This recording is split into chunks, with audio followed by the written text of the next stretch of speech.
What's wrong right now when you look at the Lee County Sheriff's Office? What are some two high things that you would, day one, you would start working on changing?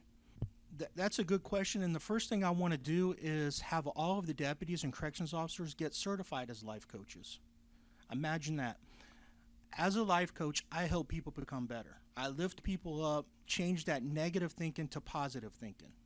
Now imagine all of the deputies and corrections officers out there in the community doing that, helping people become better.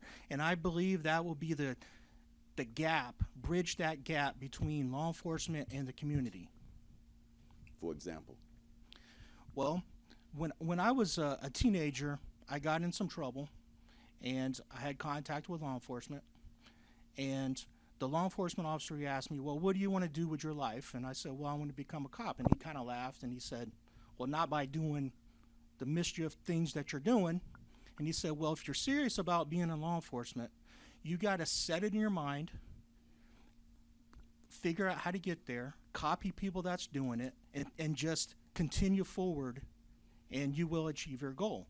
Well, I took that information as personal, and I believe that if there's other deputies and corrections officers, let's say a whole army, there's approximately 1,600 employees at the sheriff's office, and if they're all doing the same thing, imagine the effect that all of them can do versus the one officer that did for me.